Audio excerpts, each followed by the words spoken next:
What a blessing. You guys are blessed to have a pastor like Pastor Mike. You really are. You know, not only does he want to lead and feed you, he wants to protect you. And we need to know what's happening out there. And what's happening is there's a battle between God's truth and Satan's lies in every area out there. And ground zero for that battle is creation versus evolution. If we get this issue settled, a lot of those other things will fall into place. And so that's my goal here, is to open the door to creation, and hopefully you'll kick it down. You know, and Pastor Mike, he flew me in from Minnesota. This is the second time this year I've been here. But I'm from the People's Republic of Minnesota. And and this is a picture I took in front of Governor Walz's mansion. This was in 2020 when the lockdowns were going on, and I went to a few of those, and it was like a big parade, and it was just really, actually it was really fun, you know, using our freedom to speak and assemble. And I believe we need to use our freedoms, or we could lose them. And that's what the talk on Saturday is going to deal with. But it's great to be in the free state of Texas and to go to, well, Whataburger evangelism. Has anybody ever done that? Oh, if you couldn't raise your hand, you got to go there. You got to go there on, in the mornings, right? And 8 or 9-ish, and we were there for about 5 hours. And Pastor Mike knows everybody, and they come and sit, and they leave, and then somebody else will come and sit, and it's kind of like a cross between Abbott and Costello and Duck Dynasty. You put them two together, and that's kind of what it's like. It could be a great sitcom. It really could. But yeah, that was a lot of fun. And so again, that's a blessing to be here, and thank you for coming out. I hope this is a blessing for you, and that you'll take this information and share it with people. And if nothing else, invite people tomorrow. It's going to be a lot of fun. And just a couple of weeks ago, I was told about a funeral that was going to be 4 hours away on a Saturday. And on a Monday, I called up the pastor and I said, "You want me to speak on Sunday?" And he said, "Sure." And so I went to the funeral, and there was a rock garden across the street. And it said, "This is the day the Lord hath made. We will rejoice and be glad in it."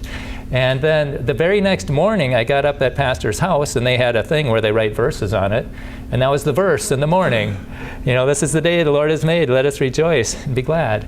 And then this morning, I got this little Bible player that's just playing in the background throughout my day. And that's what I heard again. So I think God's telling me, rejoice. You know, I got this. Sometimes we get so focused on the problems that we don't see what it's in God's hands. It's like Corrie ten Boom, she said, "If you look at the world, you'll be depressed. If you look at if you look at the world, you'll be distressed. If you look at yourself, you'll be depressed. But if you look at Christ, you'll be at rest." So we just need to keep focusing on God and doing what He wants us to do. And I'm trying to get this creation message wherever I can, whenever I can. And I got a table at the St. Cloud Community and Technical College. This is where they opened it up for all their groups and stuff. They call it Cyclone Alley. And that's what I did. And when I do these, I found the best way to reach them is to do a survey. So I'm doing a survey there in the back. It's like, hey, how did people get here? Was it blind chance, or was there a creator? And then I'd stroke it, and then I'd tally it up. And creator won by a lot at the community college. And one time I was at a different community college, and somebody stroked underneath creation, and I asked, "Well, why did you put it there?" And they said, "Well, that's where everybody else was putting it."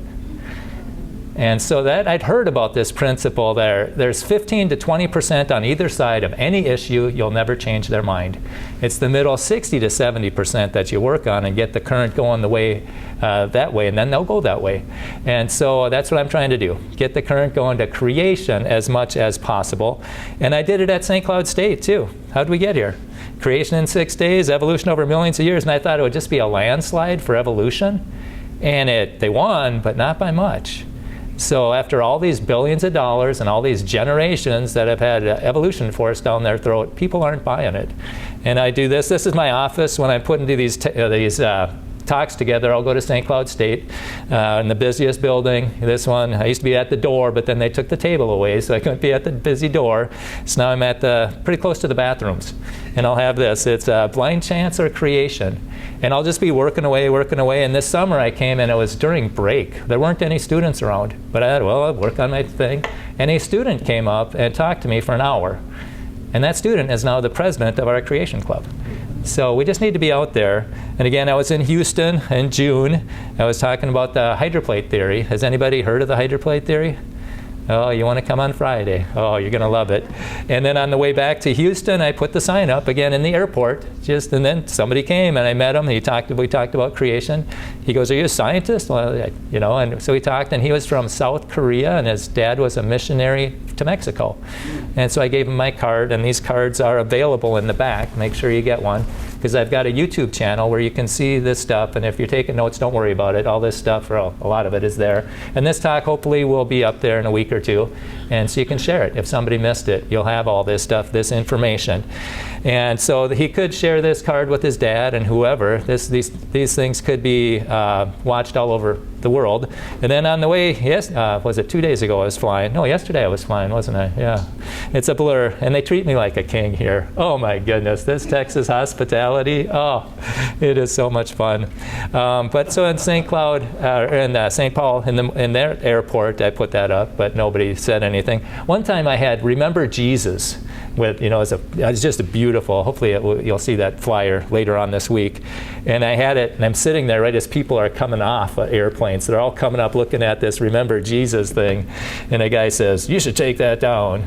And I thought, yeah, maybe I better do that. I don't want to get kicked out before I fly here. So anyhow, and again, this is the table that used to be by the front doors. Hey, where's your faith? Hydrogen and helium turn into people, or God created?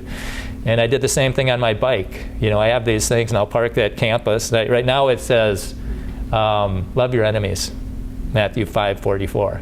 Love your enemies. That's what we need to do. They get us very good at fighting each other. We need to love each other, and we need Jesus Christ to do that. But this bike happened to have, did hydrogen and helium turn into people?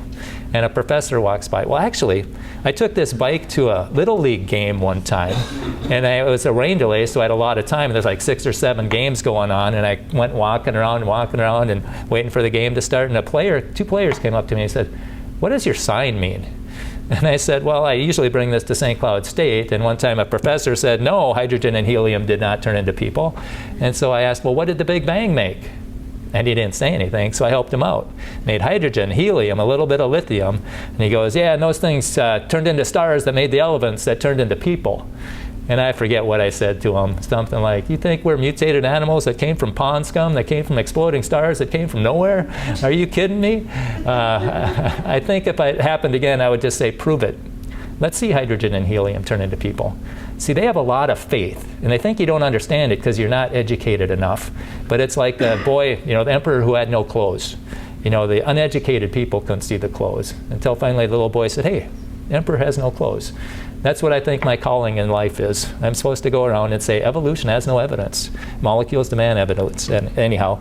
And my favorite time of year is to go to St. Cloud State and play them Christmas carols on my Bluetooth. And wish everybody a Merry Christmas. Merry Christmas, Did you get your free gift of eternal life, bought and paid for by Jesus Christ? And celebrating a national holiday. What could be wrong with that? That's where I go. Merry Christmas. And this fall, we started a Creation Science Club. Very blessed, very excited about these students that are just grabbing the bull by the horns, and they're going at it. They want to meet every week, have an event every month, and have a debate every year. And so we're working on that. And this is what this Tuesday night. That's what they were doing. And if you notice on top, there's pinchers that are pulling on soft tissue of the dinosaur. And then at the bottom, it lets go, and that soft tissue stretches back. And that can't last millions of years. So the scientific evidence says that we're not millions of years old. And this was in 2018, before COVID. Somehow I got into the orientation. This is the new president, President Wacker, or she was there a year. And she's like doing the welcome to her staff and faculty. And somehow I found out about it, and I was there. And this is the enrollment for St. Cloud State, just dropping off a cliff for 45-degree angle. And at COVID, it really dropped off. And I think that's why, it used to be St. Cloud, they emphasized excellence. And now they emphasize diversity. And employers don't like that. They want workers, not social justice warriors. And so they had a meet and greet after this, and I was able to introduce myself to the president. And I said, you might be able to attract and retain more students if you allowed a diversity of thought in the science class, like creation and evolution. And she said, college is where those ideas used to be debated. And so I didn't know if she was for it or against it, so I brought these peer-reviewed scientific creation journals into the science building and anthropology. Boy, that's the place with the blue hair. And it didn't last long. And so, but anyhow, we just keep going. And one time I was speaking in Pensacola, and I had a day off, so I went to their college, and I went to security, and I said, do I need a parking pass here? And she said, what are you doing here? And I said, I'm going to share the gospel. And she said, they don't want to hear that. And I said, we'll see about that. And she said, we got a free speech zone up by that building. And so I'm up there, and I'm sitting on the table of a picnic table, and I'm just offering, hey, you want some Bible verses on how to get to heaven? And then security walks in and comes out with the president of the college. And they tell me that free speech isn't here, it's over by the parking lot in about a 20 by 20 square of grass. And so it's like, okay, this is free speech here. It makes me wonder about the rest of the campus. And she said, well, yeah, I can speak freely there. I can share the gospel. And I said, can you do it in class? And she said, no. And I said, well, what would it take for me to get free speech in there? And she said, well, if a club invited you to speak. And I said, well, could you introduce me to the Christian Club advisor? And she said, sure. And so she did. And the advisor invited me to speak, and they did a great job promoting it. So what that security wanted to do, she wanted to limit my voice. She actually amplified it. And so when bad things come into your life, there's a reason for it. And the reason I can do this right now is because I hated my job, and so I got a degree that didn't open up any doors, but it got me into grad school, instructional design, so I could learn how to do this stuff, and now I'm using that, even though I had to go through a hard time. So if there's a hard time, there's probably something God wants to do in your life, and He makes to make us uncomfortable, so we're willing to change. And then there's 120 some students, and you can see this talk on my YouTube channel. It's called Think Outside the Box. And so there's a playlist for college talks. And last night a girl asked me, what's it like to speak at college? And I said, well, you can see my talks. Yeah, there's only been twice where an evolutionist yelled at me and stormed out, but they don't like their faith being challenged. That's basically it. I had a booth at the fair this year, and I've gone through the textbooks and found a bunch of errors. I did a creation tour at the zoo. And there's a guy out there, his name is Stephen Policastro from the International Association of Creation, and that's what they do. They teach people to give creation tours at secular museums. And he just happened to fly into Minnesota. We knew he was coming, but we never really finalized that he would be giving a tour. We just knew he was coming. And he emails me and he says, I'm here. And I said, great. And he says, do you have a tour? I said, no. And he goes, well, I'm here. And so I said, let's put you to work. So in one day, we got 40-some people to the Como Zoo. And he showed how to give those tours. And so then I gave a tour there because it was so much fun. And then I went to Hastings, and they got a museum there. And they wanted me to show them how to do it. It's like, okay, I've only done it once, but there's really good exhibits, but they have the wrong interpretation. And again, you can see a lot of these videos on my YouTube channel. And we did a series, Creation Science 101. We started in January. We're just 101, 102, 103. And what you could do, you could start a creation club anywhere in the world and just play one of those videos and talk about it. And I think that's what we need to do, especially here in Houston. There's a lot of people, and you have a creation club, but it is very slanted. And so there's room for another club. And again, it's where the battle is. And we got little kids right here. Yeah, you guys want to be God's detective? You want to be one of God's detectives? Okay, there's just two questions you need to realize. There's a battle going on out there. Some people want to, God's way, and some people don't. So then you ask them, where did people come from? Can you say that on 3? 1, 2, 3. That's right. And if they point you to Adam and Eve, they're on God's side, and if they don't, they're not on God's side.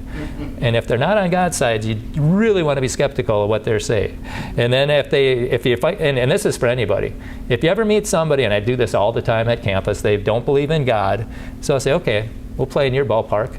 Without God, how did life begin? They can't answer it. Nobody can answer it. So we both have faith.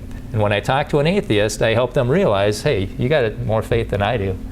I can't believe that nothing exploded and turned into everything. Bob Enyart says if you start with 0 plus 0 equals everything, there's no limit to the amount of mistakes you're going to make. And they're making a lot of mistakes, and if you come to the Hydroplate talk tomorrow, you're going to see a lot of them. And I like how these guys put it. Hello, I am Creation. And I am the theory of evolution. That's right. Watch out for the tail. What? Oh, the tail. I was just trying to break the ice. Right. I figured you did that. Yeah, and I figured you'd No, okay, that's funny too. Thank you. Yes. Look, I realize it's difficult for some people to fully grasp me.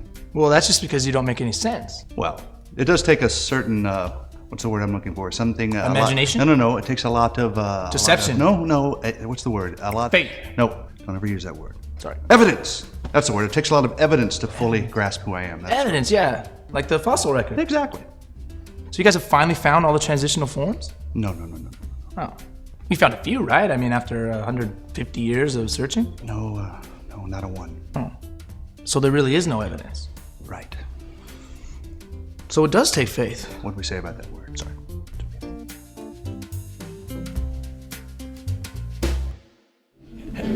It does take faith to believe that. It really does. They put it in a science book, and that confuses people. That's science fiction. But this Thomas Chamberlain, he was a really smart guy back in the turn of the century. He was the first head of the geology department at the University of Chicago. He was the former president of the University of Wisconsin. So he's a sharp guy. And he wrote a famous paper, and he warned researchers not to let one hypothesis dominate their thinking. Instead, they should always have or seek multiple working hypotheses. That way they could sharpen their skills and develop thoroughness and reduce biases and think independently. Otherwise, they just simply memorize and conform. And I talked to a lot of students at St. Cloud State, and they know what to think, they just don't know how to think. And college is where you go to look different but think the same, at least at St. Cloud State, and a lot of socialists running around there. And I brought this up to a professor, and I said, and she goes, well, that's not how science is done. They go by consensus, and that's not science. The consensus has been wrong a lot. So tonight we're going to take a look at two perspectives of the past. One is based on blind chance, and the other one's based on creation. And it'd be pretty crazy to think, and this I'll tell the kids all the time, you know, that building get put together by chance? You put this building together by chance? No. Now, it'd be absurd to think that. Well, how much more absurd to think your body got put together by chance? And I was able to tell that to the new president at St. Cloud State. I went to the president's office, and she goes, can I help you? And I said, I just want to help welcome the president to St. Cloud State. And he just happened to be walking into his office, and she points at him. And he comes up, shakes my hand, and introduces himself, and he goes, what's your story? And I said, well, I just like people to I'm here so people get all the information so they can make informed decisions. They are not getting all the information in class. And then I did the absurd creation of the body thing and the President Whacker thing. And so he's welcomed, I welcomed him. And then he went into his office, and he wasn't mad or anything. And then, and I was afraid to go in there, to be honest, you know. But then when I got done, and then the secretary, she said, you know, we talked on the sidewalk a year or two ago, and you gave me a card with a bunch of websites on it. And I gave it to my partner, and he looked at the websites, and he said, you make some good points. And so nothing to fear but fear itself, I think. Just do what God wants you to do, and he'll take care of it. Okay, so now we got two frameworks, two definitions, laws of physics, logical fallacies. We'll get to all of them. Okay, so you got two perspectives. One perspective is there's a God. The other perspective is there's no God. And people try and combine them, but that's Sunday school's message there. Okay, so you got a creator on one side, and the other one you got blind chance and random collisions of atoms. And we have posters there, Creation Science 101, explore with open minds, not limited to theories of blind chance and random collisions of atoms. And then we had another poster there, it was enjoy the freedom to think outside the intolerant dogma of evolution. And so we do stuff like that, just kind of poke them in the ribs and put up our posters. So here's if you reject God, you'd be talking about, they're talking to an evolutionist, so hey, how did life begin? You go, well, evolution is after life began. You know, and the Big Bang, that's another talk. The Big Bang, supposedly now, according to the textbooks, it starts after the matter was created. It's like, I don't care when you start your theories. If you reject the creator, you got to believe in 4 miracles. You got to believe in matter from nothing, order from chaos, life from non-life, and non-material ideas and information from material. And you got 4 miracles, and you don't have a miracle maker. You know, and we got the miracle maker. You know, one time during Q&A, a kid asked, well, how do you think life began? And I said, God made it. And he goes, miracles, miracles, you believe in miracles. And I said, hey, everybody believes in miracles. I believe we were created by God, and you believe nothing exploded and turned into people. They both have miracles. Yeah, but anyhow, so here's the timeline for the blind chance timeline. It's over billions of years. Everything gets put together by chance, randomly, and here we are, people. And contrast that, there's the creation timeline. It's really small compared to billions of years. It's 6,000 years. So let's expand that a little bit. You got creation, roughly 6,000 years. And one of these talks, maybe Sunday, we'll talk about how you get that from the Bible. And then 4,400 years ago, there's a flood. That's where we get the fossils and the layers of sediment. And then 2,200 years ago, or 2,000 years ago, that was Jesus. Notice BC. And then today today, Jesus is coming back. So when did people get on the scene? According to Blind Chance, that's way at the end. When did people get on the scene according to the Bible? Right at the beginning. And people say, well, which one do you believe? It's like, well, I just agree with Jesus. He was a young earth creationist. Well, how do you know that? Mark 10:6. But from the beginning of the creation, he's a creationist, God made them male and female. Yeah. That's a young earth creationist. That's not millions or billions of years after creation. So I agree with Jesus. Now you can disagree with Jesus if you want, but I don't think it's wise. And he's our example. We should be. He always referred to Genesis as an accurate historical event. He didn't take it figurative. And so if we're not following the example of Jesus, we should really reconsider what we're doing. And I'd seen this in the textbooks before. BC, BC before Christ, now it's BCE, or CE. And BCE, before Common Era. And I just saw that last year at Runestone County Park. I was there for a wedding. I saw it and I didn't have my phone, which is not unusual for me. And so this time we went up there for another wedding and we drove 20 miles out of the way so I could take this picture. They're pushing this godless idea at every tax-funded opportunity that they can, and it's a religion. So we got two frameworks. The Blind Chance framework. It's going to talk about, hey, what's their philosophy for astronomy? Everything, there's Big Bang and everything produced, everything formed over millions of years, but they're wrong a lot. They had the Hubble Deep Field Image thing, and they said, we're going to be looking so far away, we're going to be seeing the galaxies forming, infant galaxies. And Bob Enyart, the Bible-believing pastor from Real Science Radio, says, we haven't been here. He goes, I know God created this less than 6,000 years ago, so you're not going to find what you're looking for. And then there was an article in Science, I believe, Crises in the Cosmos. They found mature galaxies in the nursery. So the creationists were right. And they made the same mistake with with the James Webb Space Telescope. And now there's such a laughingstock. They're creationists. Jason Lisle, he predicted you're going to be wrong. And once you realize you're wrong, you're going to say that galaxies formed sooner than expected. And he was right both times. So that's a bad perspective. On geology, you got the layers of rock. That's the New Testament of the atheists, that geologic column, millions of years. All that stuff was laid down slowly over millions of years. Can't happen. To get a fossil, it has to be buried rapidly. Therefore, and if anything has a fossil in it, it was laid down rapidly. That's evidence for a flood. And then biology, you got this single living cell turning into all the plants and animals and people that have ever lived. And we don't see that today. We don't see dogs turning into cows or anything like that. And we don't see it in the fossil record. And then anthropology, beliefs have consequences. Anthropology, they said 100 years ago, or even 50 years ago, they were saying some races had evolved farther than other races. And it was social Darwinism. And that's one of the justifications for war. World War I, it's like the strong survive, the weak die. That's evolution. And that's what they were thinking, that the Aborigines, the dark-skinned people, and this is Dr. Jerry Bergman, he wrote this.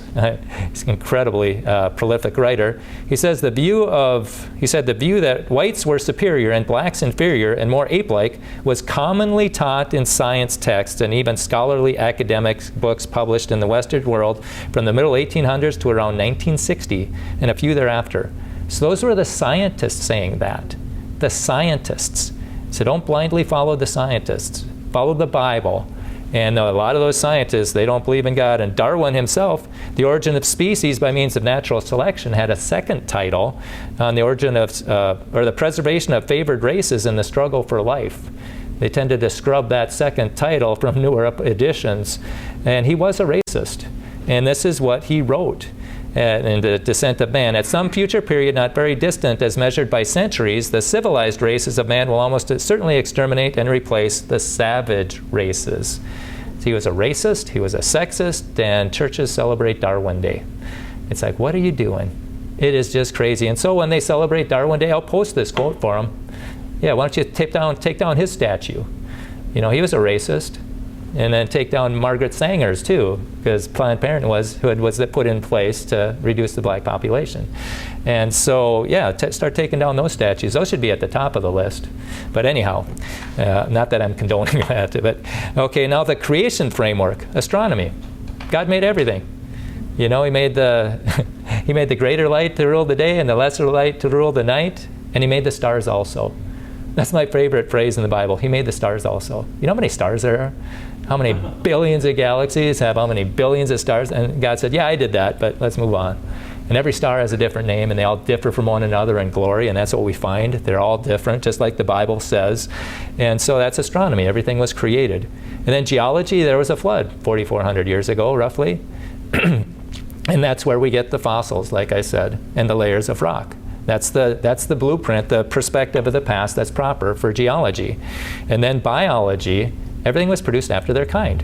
And that's what we see today. That's what we see in the fossil record.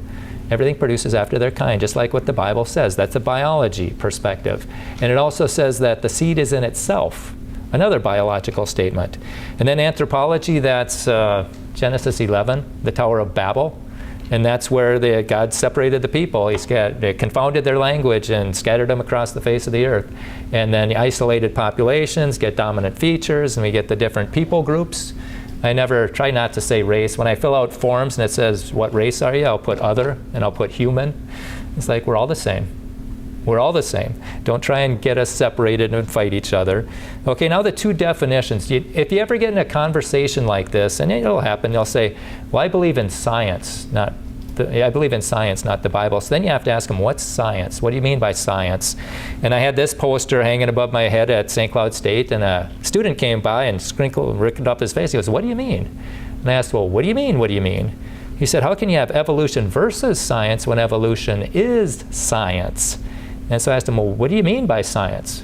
He said, well, experiments, like in a lab. And I said, oh, the science that's observable and testable and repeatable and falsifiable, the scientific method type of science. And he said, yeah. And I said, well, evolution's none of that.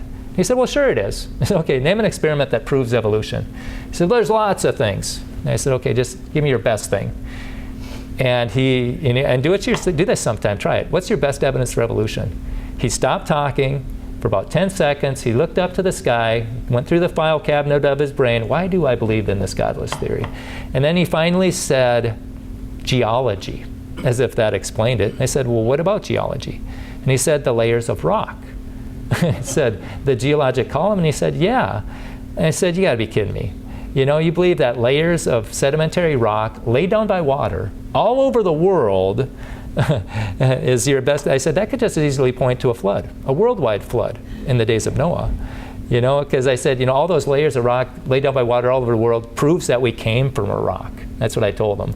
And why did I say that? Well, let's define science real quick, and then we'll jump into that. This is what our textbook, 2024 textbook in St. Cloud says. The National Academy of Sciences defines science as the use of evidence to construct testable explanations and predictions of natural phenomena. So science has to be testable. The Big Bang's not testable. Molecules to man is not testable. I understand it's in the science book, but it's not science.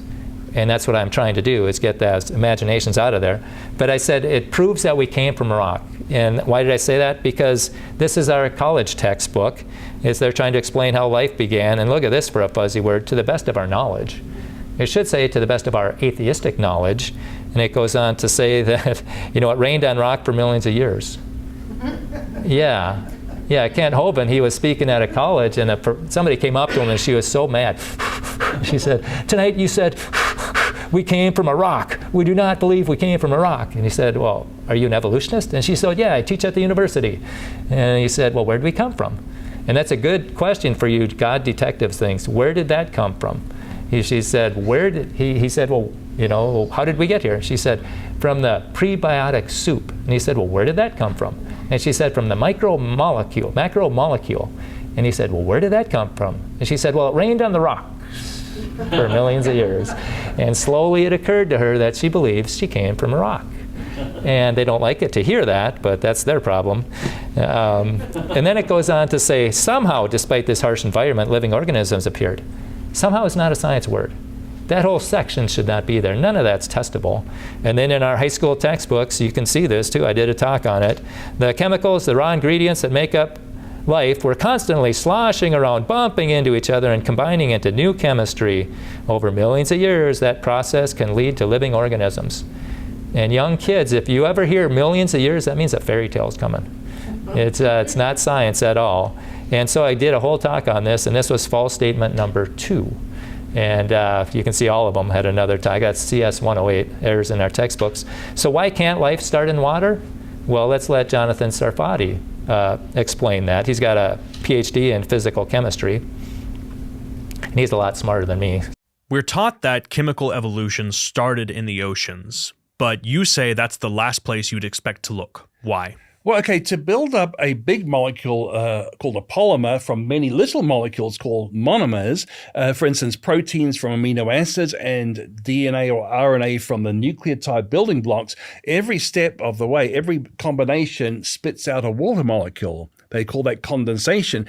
But if you already have water molecules dissolving these things, then the water would come back and actually break that bond apart. It's called hydrolysis. So if you try to do this in water, it's the hydrolysis, the breaking apart that would happen and not the forming. In fact, chemists who want to make proteins or DNA or RNA, they exclude water as much as they can. They even have water-absorbing chemicals to draw out the water. So a primordial ocean is the last place I'd expect to find these polymers forming.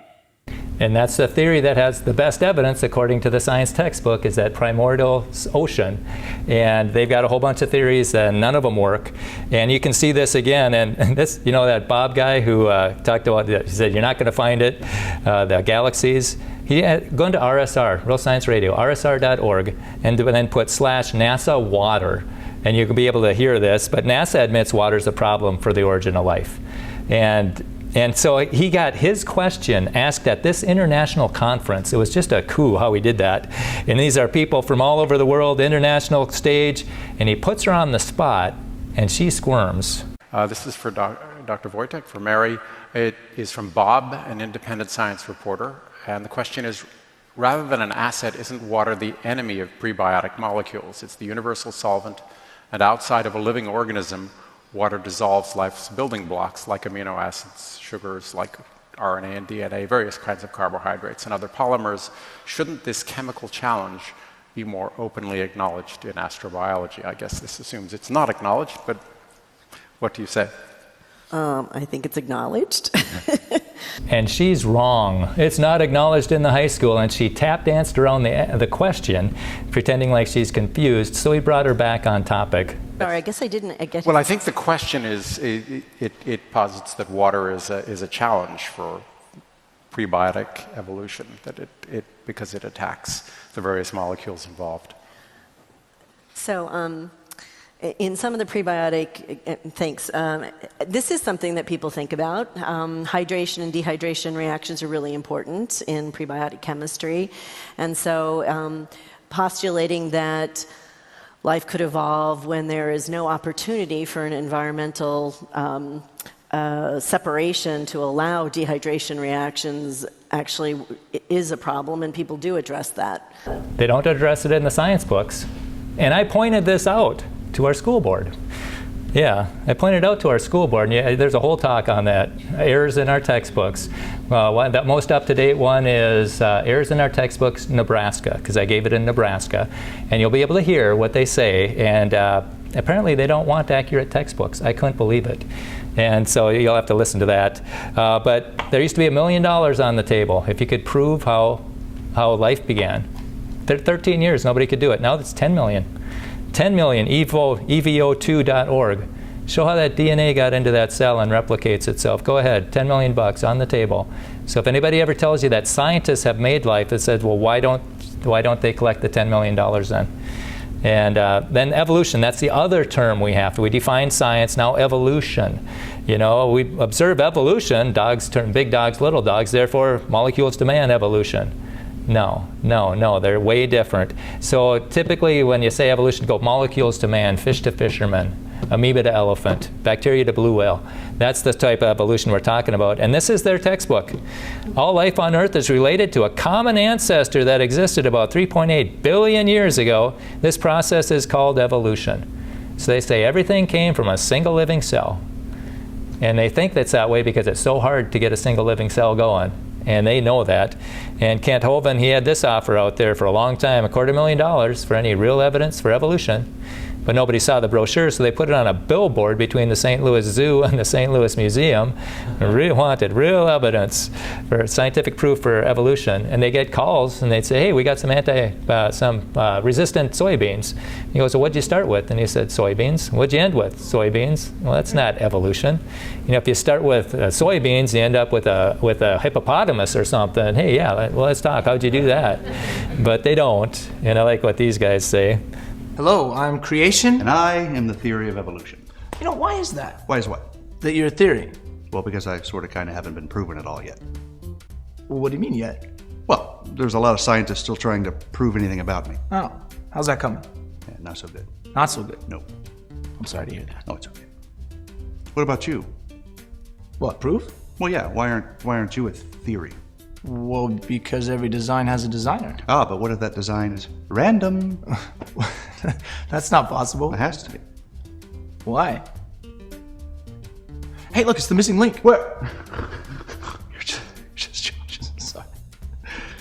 Now that's random.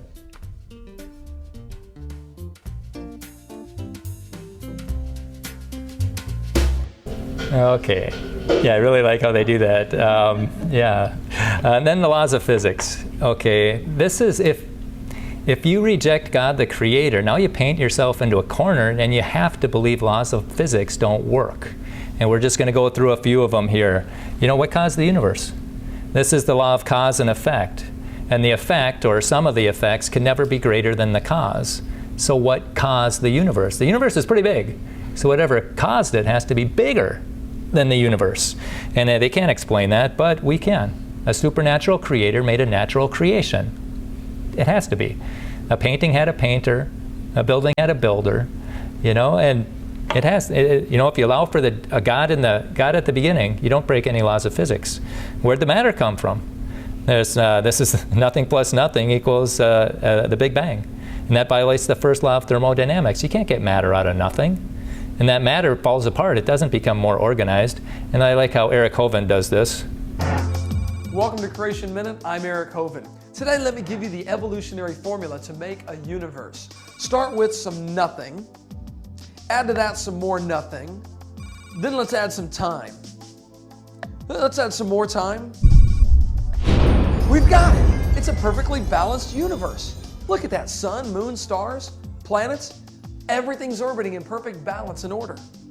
You know, evolutionists theorize that this formula can enable everything to make itself, even people, with the exception of complicated man-made things like a microscope or a toothpick. But everything else about us in nature is the result of random chance and time. You don't even need raw materials. Those will make themselves. To learn more about creation, visit us at creationminute.com. Yeah, Creation Minute. And the CS 102, Creation Science 102, is good fishing holes for creation. Because if I go somewhere and I give them all the creation information, that's good. That's really good. But if, you know, it's like if you give a man a fish, he eats for a day. But if you teach him how to fish, he can eat for a lifetime. And that's what the CS 102 does. It shows you where all the good fishing holes are. And there are so many videos like that. Different websites that you can just get real up to speed really quickly in just a minute or two with carbon dating or radiometric dating or fossils. Okay, moving on. How did stars form? They have a problem. Because their theory is the gas cloud collapses and turns into a star, but that violates Boyle's law. Because as the area decreases, the pressure increases and pushes it apart. When Dr. Gary Parker was learning about this in grad school, he asked the professor, you know, how does this work? Because air pressure or gas pressure is 60 to 100,000 times stronger than gravity. How does it collapse? And the professor said, well, maybe they should just call it a nebulous theory instead of, nebulous theory, because meaning hard to explain. And you got those, like in a gas cloud, you got the particles in the middle banging out, and then they hit something and bang back. But on the edges, you bang out, you just keep going. They dissipate, they don't collapse. But they have other theories on how it happens when two stars explode to compress it together. Well, where'd those first two stars come from? They always, but anyhow, how do planets form? That's a hard one too. Those things break apart. It's like playing pool. Those things don't stick together. You know, the asteroid belt isn't turning into a planet. The rings of Saturn aren't turning into moons. Things break apart. And then, again, how did life begin? You know, I used to have rocks plus water plus time, but I found out you can't have water, so it's just rocks and time. It's going to give us life. And look at how complex that cell is. We're farther from learning how life began than when they did the Miller-Urey experiment. The more we learn about the cell, the farther the goalposts get away. It's like, oh my gosh, this can't have happened. And then 1 cell plus time equals people. So we started out at boys and girls. We were an amoeba. And then we had Grandpa. He was a frog. And here we are. We're a prince. And so if a frog turns into a handsome prince quickly, any of you women get your husband that way? You know, that's just in the fairy tales, right? Okay, that's a fairy tale. Okay, but if a frog turns into a handsome prince slowly, hey, now we got modern science. So it's imagination is what they got. Like, don't be absurd. Nobody made us. We evolved by chance from snowflakes. And that's the philosophy of government education. It's just absurd when you really think about it. The emperor has no clothes. And we just have to point this out to them. This is my very first talk at St. Cloud State. I was scared to death. The Atheist Club was there. My pastor was there. And you can watch it on my YouTube channel. And this was the poster. Who's your daddy? Evolution, a theory in crises. Guaranteed not to make a monkey out of you. Yeah, the guy I was with, you know, he is just a marketing genius. And we had those plastered all over St. Cloud State. Had them plastered all over the Votech. And what happened at the Votech, the community college? We used to be able to hang out on 14 bulletin boards. Now there's 12. Or no, there's 6. Something like that. 6 or 8. They got rid of about half of them. And then at St. Cloud State in the science building, there used to be billboards all over the place. So we had 20 places. And they drywalled them all. And yeah, what else happened? Yeah, it just seems like a lot of coincidences.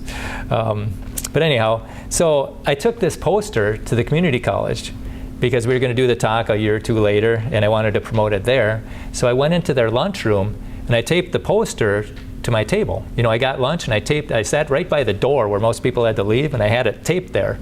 And people would stop and talk. And this woman said she was trying to make points for evolution, and I was making points for creation. And I said, hey, if you went out to your car and you popped the hood and you saw that engine, would you think that engine evolved? And she said, yeah, science has evolved to make the engine. And I said, not science evolved, that engine. Was that put together by chance random processes without any intelligence? She goes, oh no, there was intelligence. And I said clearly, a dead giveaway for intelligence is multiple parts working together with precision timing for a purpose. And she agreed. And I said, well, guess what? Multiple parts working together with precision timing for a purpose. We were intelligently designed too. And she walked away, and a student came up and said, do you know who that was? And I said, no idea. And she said, that was the biggest, baddest atheist we have on campus. And you kicked her butt. She said, I was texting your comments to my friend. And so, yeah. And Pastor was telling me about this joke about how the mechanic, he can put an engine together and makes a few $1,000s. And the heart surgeon, does heart surgery, and he makes a whole lot more. And he says, why? He says, that's not fair. And so then the doctor said, well, you ever put your engine together while it's running? That's it. And it's just amazing how our heart forms. It's beating and it's not even formed. Just a miracle. But in those science books, you got to watch out for these magic words or fuzzy words like appeared, like somehow was one of them. In that chapter, it's as best as we can surmise, the story of origins apparently arose. Some scientists speculate. And way down at the bottom, our best guess. That whole section should not be in a science book. None of that is testable. It's a belief system about the past based on a blind chance, and it's telling kids that there's no God. And whenever there's school shootings, and they always want to take away their guns, I always comment under there, hey, was that student taught that people are mutated animals? Well, they taught that there's no God. And if there's no God and we're mutated animals, what's wrong if we shoot each other? Especially if we can survive. That's evolution. And the shooters from the Columbine High School, one was wearing natural selection. They did it on Hitler's birthday. And they interviewed a parent of one of them on indoctrination. And he said, and one of the students that died, he said, those other students, they learned their lessons well. That's what it comes down to. Might makes right. And that's a scary place to live. That's why I'm so motivated. Come on Saturday, and you'll really know why I'm motivated. Okay, and then another question, why are blood cells and nerves still found in dinosaur bones? And at our Creation Club, they punched this up on the big screen. Technology was amazing. Schweitzer's dangerous discovery. She found blood cells there. And one of the students, the president, he goes, what's dangerous about blood cells? And that's what I say during my talks. What's dangerous about blood cells? Well, it's only dangerous if you get your power and your prestige and your funding from evolution, because red blood cells destroy evolution. It just destroys that geologic column. But yeah, listen to her explain this. Oh, and then that microscopy today, those are dinosaur nerves. I've seen them with my own eye. And you zoom in on them, and they're just more and more beautiful and just incredible. Mark Armitage did that. And he found bone cells in a Triceratops horn. And he got fired.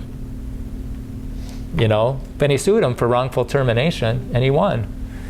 But he's not teaching there. So who really won? Let's listen to Mary Schweitzer. Is that amazing to find this kind of soft tissue in a fossil this old? And what can the soft tissue really tell us? Well, it's very amazing. It's utterly shocking, actually, because it flies in the face of everything that we understand about how tissues and cells degrade. It's not something that any one of us could ever predict or hope for. Did you get that? It's utterly shocking. It shouldn't be there. You know, actually, because it flies in the face of everything that we understand and about tissues, how tissues and cells degrade. They can't explain it. Even when she saw it, she couldn't believe it. Blood cells can't be in dinosaur bones because blood cells break apart so much. So she did it 17 times before she believed her eyes. And then she told her boss, Jack Horner, he's the guy who consulted on the Jurassic Park movies, and he said, hey Jack, I've got blood cells here, red blood cells. And he goes, can you prove they're not red blood cells? He understood what that meant, and he didn't want any part of it. So Bob Enyart, remember that Bible Beast RSR guy? He calls him on the phone and says, hey Jack, I'll give you $20,000 if you carbon date that bone. And Jack says, well, we wouldn't expect to find carbon-14 in there because the bone's too old. And that's right. If you find carbon-14 in anything, it's got to be less than 100,000 years old. And then Bob says, well, yeah, I know, but we wouldn't expect to find blood cells in there either, would we? And you can listen to this online, and this is, it's on Real Science Radio, it's on other places on YouTube, and you can listen to the conversation and listen to him squirm. They really get uncomfortable when you find stuff that blows apart their geologic column. Yeah, go into rsr.org/Horner, and you'll listen to the radio show, and it's about the 18-minute mark, I think. But yeah, fascinating. And I just love how bold he is. Somebody called me the Bob Enyart of St. Cloud. It was like one of the best compliments ever. It's like, well, because I look at Bob, he's just so bold in what he does, and it's like, well, if he can climb that far out on the limb, I can go this far. And so it's been a lot of fun. But this is from ICR. It's my favorite creation magazine. And it says, the presence of actual undecayed tissues in fossils found at virtually every level of the geologic column completely undermines evolution's deep time paradigm. And Bob Enyart predicted that. You're going to find soft tissue whenever you look for it, and he was pretty much right. And then the logical fallacies. You know, when you can't beat them in science, you have to do some errors in logic. And one of the most errors, one of them, when you lack an argument, attacks, personal attacks, those are called ad hominems. You know, so watch out for those. That when they start going after you personally, that means you've won. They can't answer you logically, so they're trying to shatter your character. And it's like, thank you. You scoff at the Bible? Hey, the Bible said you'd be here. You just proved it. You proved the Bible's true by scoffing at it, because the Bible said you'd be here. You know, scoffers will come walking after their own lusts. I think that's 2 Peter 3. And then they'll say, well, science says evolution is true. Science says? Do they have a high voice or a low voice? I don't hear them. You know, no, science doesn't do anything. Scientists, however, they look at the data and they interpret it based on what they believe. And if they don't believe in God, they're going to be in all the secular journals and government media and museums. But other scientists, they interpret it differently. So scientists, some say it's true and some say it's false. And I think you need to see both sides. And then reification. Yeah, this is when you make something that's not real, give them like human attributes, like Mother Nature or Father Time. You know, Mother Nature's angry. You know, it's like, you can't make nature angry. Father Time always wins. And that's their belief system. Father Time, Mother Nature and Father Time is how we got here. And also trust the science, follow the science. We'll talk about that on Saturday. And then even in their new textbooks that I went through, what did they say? Evolution has been conspiring against you for 400 million years. You know, and nature invented the eye twice. And this is in a textbook, high school. They're using these laws of logic. Well, everyone believes in evolution, and that's not true. That's what they want you to think, but it's not true. This is the appeal to the majority, and the majority has been wrong a lot, and it's not true. This is a 2019 Gallup poll, and 40% of Americans believe that God created man in his present form less than 10,000 years ago. 40%. We're the majority. Okay, and then 33% believe that God made man over millions of years. So 73% believe in God, but the 22% of the atheists, they're taking the majority's money to take their philosophy, teach their philosophy in the schools. And as a taxpayer, that upsets me, that you're taking my money to teach the next generation that they're mutated animals. I think that's wrong. And what really bothers me is you have errors in the textbook to make it believe that. And yeah, that's Creation Science 108 if you want to hear those. Then they'll say, well, all scientists believe in evolution. Well, that doesn't make it true either. That's the appeal to authority, and it's wrong. And you can listen to these.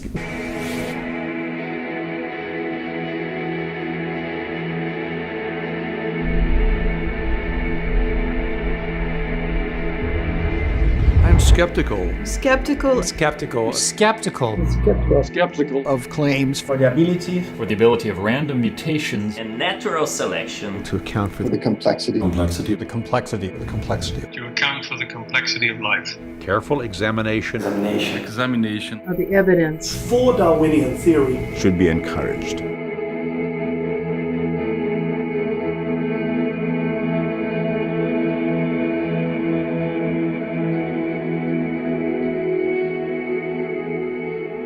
So that's dissentfromdarwin.org. You can see it yourself. There's 28 pages of this. And I spoke with, I think it was Senator Putnam, Representative Putnam. You know, he's a Democrat from our district, and he had an open town hall meeting, and I went and I walked him out to the car, talking to him kind of like I'm talking to you. And I said, and I emailed him later, and I said, when the kids are being taught evolution, can we show them this video and this website that says over 1,000 PhD scientists doubt Darwinian evolution? Can this fact be shown to the kids? And I emailed him and he never got back to me. But hopefully more people start asking. And let's see. Okay. And the consensus, scientific consensus, that's what we've been conditioned to think. You know, follow the science, you know, and it's wrong a lot. The consensus, you know, bloodletting, that's how George Washington died. You know, they took some blood out and he was still sick, so they took some more blood out, and I think they even gave him mercury. And his last words were, "Doctor, I'm dying, but I'm not afraid." You know, if you're going to meet Jesus as your Savior, you shouldn't be afraid. That should be an exciting moment. But if you reject Jesus, now it should be terrifying, because you're going to meet him as your judge. And you don't want to do that. Okay, and there's other ones we'll skip over. And it was the day before the day of one of my talks. I'm at the college and I'm promoting the talk, and these two socialists came up, these two students. We talked for half an hour. And one of the students, he invited me to a classroom. Yeah, I thought I was going to a club. And he says, I don't know if I can do this or not, but be at this place at this time. So I was at that place at that time. And the professor said, hey, I heard you were coming. Come on in. You got 15 minutes once the students get here. And so once the students got there, I had 15 minutes. I was done in 10. And I said, any questions? And the professor asked, well, what if you were king of science for a day? What would you do? I said, I'd put all the theories on the table, and I'd focus on the one that makes accurate predictions. And then I said, and I won't teach belief systems of the past, like the Big Bang and evolution. I'll teach stuff that's testable. And then a student said, well, do you believe in God or science? And I said, and that's a false dichotomy. That's another logical error. There's more than two options, you know. And I said, well, I believe in both. You know, the Bible and science are hand in glove. The Bible and evolution bang heads, because evolution's not science. It's not observable or testable. And another student said, well, isn't it sad that that question is even asked? And I said, well, I understand why it's asked, because you guys aren't being taught who invented science. Who are the who's who of scientists? Our founding fathers like Newton and Pascal and Galileo, and Faraday. They were all creationists, and yet the students aren't learning that. And then I gave them examples of how the Bible actually led to new science, like Psalm 8:8. This is Matthew Murray. He said that there were paths in the sea, and he said, if God says there's paths, I'm going to find them. And he found the ocean currents, and it saves the shipping industry billions of dollars, billions. And I said, just think if we had that attitude, asking God what to do with this technology, what we could do. But they eliminate God because they say evolution is the foundation for science. Anybody see that Bill Nye debate? Bill Nye, Ken Ham? Yeah, we rented a classroom and we promoted it, and we filled out every seat. We got every chair from the other classroom and filled it. We were starting to get chairs from the lobby. There's somebody that can't even get in the door, and what you can't see is there's 3 or 4 people in the front watching the monitor in the back. People want to hear this. The students, they want all the information so they can think, and they're not getting all the information in class. And that's what we're trying to do. We're trying to put together a debate in the spring. And so pray about that we'd have favor and that everything would work. And this is what Ken Ham did. This is what he presented at the beginning of his talk. Hi, my name is Dr. Raymond Damadian. I am a young Earth creation scientist and believe that God created the world in 6 24-hour days, just as recorded in the book of Genesis. By God's grace and the devoted prayers of my godly mother-in-law, I invented the MRI scanner in 1969. The idea that scientists who believe the earth is 6,000 years old cannot do real science is simply wrong. Simply wrong. Bill Nye heard that, and yet he continued to claim that we have to teach evolution or we'll fall behind the other countries as far as inventors and innovators. And that's the evolutionist altar call. We have to do this or the world's going to fall apart, basically. And I wish Ken Ham would have just asked him, say, Bill, how far did America fall behind the other countries when a creationist invented the MRI? We didn't fall behind. We got catapulted ahead. And so that altar call of yours is pointless. It's not valid. And I've heard other people say it's a matter of national security that we teach evolution. Yeah, it must be the evolution lobbies saying that. And we get all these inventors, the electric generator, the electric motor, the scientific method, telegraph. Okay, now let's, we've gone through all those, and you can see more of my talks on my Solidify Your Faith. And we're doing another talk tomorrow night on the hydroplate, and this is just a teaser for that. And the guy in the bottom right, his name is Doug, and this is Real Science Radio. You can see this on their YouTube channel, and also on KLTD out in Denver. They broadcast this. But just watch the bottom right's expression. So let me know what you think.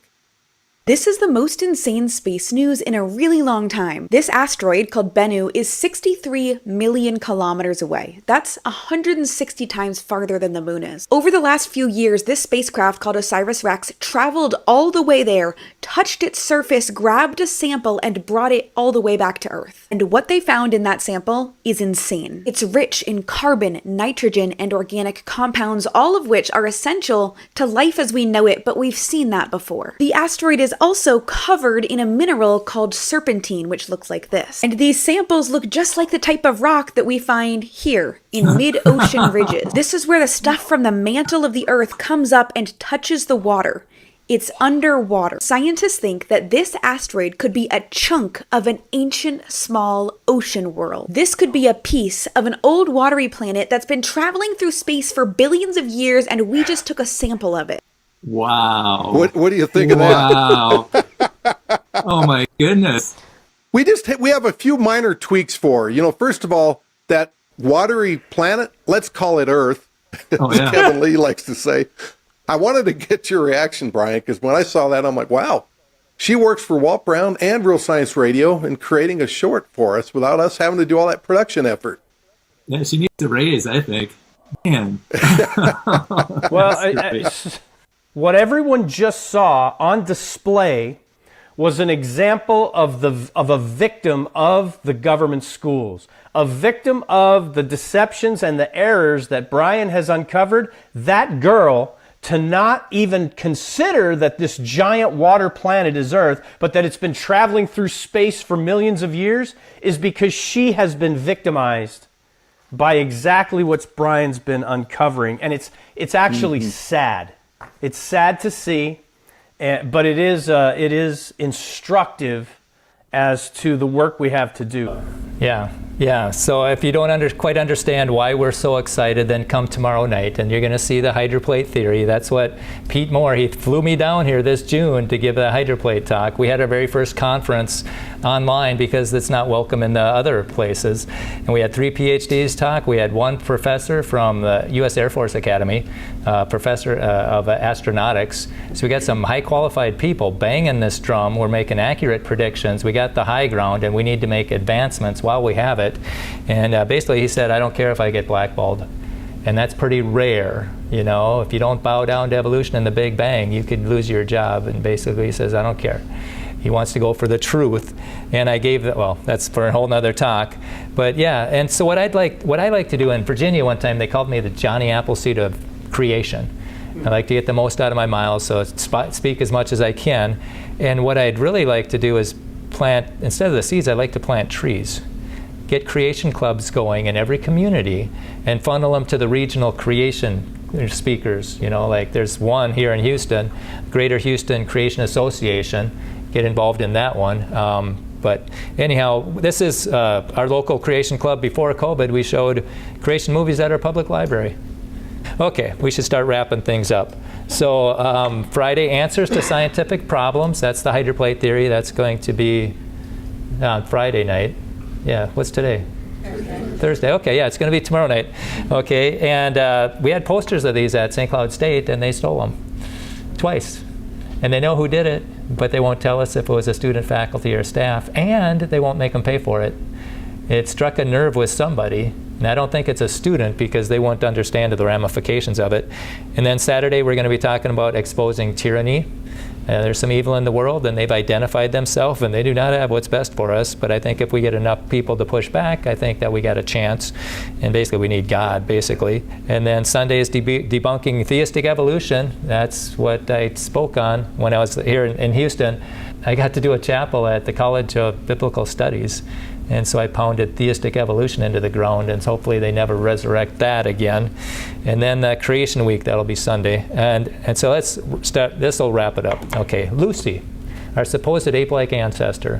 When I was in college, and Stuart Hall, sociology, or social science, one of the two, the professors talking about Lucy, our supposed ape-like ancestor. And I couldn't believe we're wasting time on it. And so I raised my hand, I honestly did this, and I said, what difference does it make? We're here, we're now, who cares? And it was probably the most important question that I asked all through college. And she said, well, it makes a difference to some people. And at that point in my life, I was like, well, I guess I'm not some people. You know, what's happening Friday night, you know?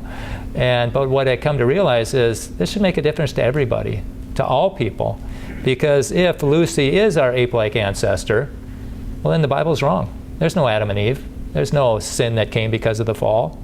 Why did Jesus have to die if evolution's an ape-like ancestor? And I can prove that she's not. You know, but if Lucy's an ape-like ancestor, then the Bible still can be true. But this is Lucy's hip. And you listen to it, it says the perfect fit is a chimp, but all is not lost. And so are they going to change the theory to fit the evidence, or are they going to change the evidence to fit the theory? And if I told you what they did, you wouldn't believe me. This is their video, In Search of Human Origins by Nova. The perfect fit was an illusion that made Lucy's hip bone seem to flare out like a chimp's. But all was not lost.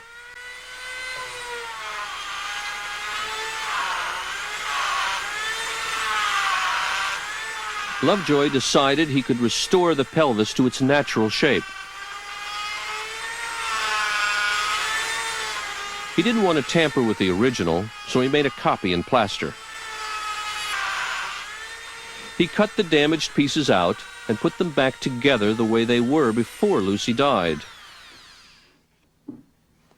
It was a tricky job, but after taking the kink out of the pelvis, it all fit together perfectly, like a three-dimensional jigsaw puzzle. As a result, the angle of the hip looks nothing like a chimp's, but a lot like ours. You think? Well, I hope it looks like you want after you put it back together. So again, it's deceptive. Evolution is false, and you can't prop up something false with truth. You have to prop it up with other falsities, and that's what I'm pointing out to the school board in our 2024 textbooks. And so we just need to get people to understand that evolution is false. It's based on lies. God's word is true, and I like how these guys put it, because beliefs have consequences. Hello, I'm Creation. And I am the theory of evolution. Why are you so happy? Oh, are you kidding? Because I have hope. Hope? Mm-hmm. You know, and the assurance that I have a purpose. A purpose? Mm-hmm. You can have one too, you know. Don't want one. What are you talking about? Everybody wants to have a purpose. That's not true. Some people want to hold to the unproven fact that we're nothing more than a bunch of protoplasmic goo that evolved over billions of years and will end up as cosmic garbage, therefore serving no one or no purpose at all. No hope or purpose? Right. That's so sad.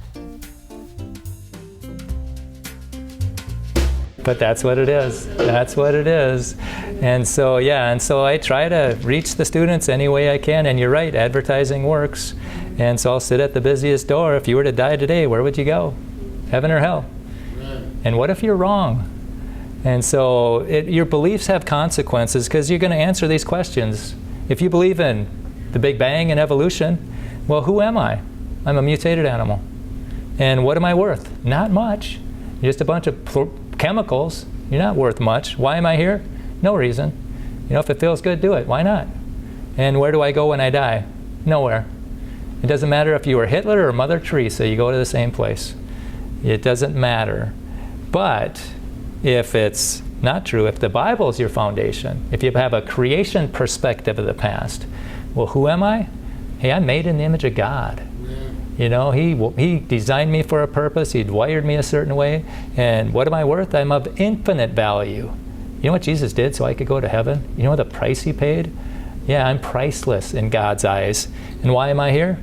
To glorify God. You know, point people to Jesus Christ. And Jesus said, go ye into all the world and preach the gospel. And you know, when you preach the gospel, you're going to repel some people. I knew that going in. But what I didn't realize is, when you preach the gospel, you'll also attract people. And I repel people, my mindset is I repel people I don't want to hang around with, and I attract some of the neatest people in the world. And it's worth it.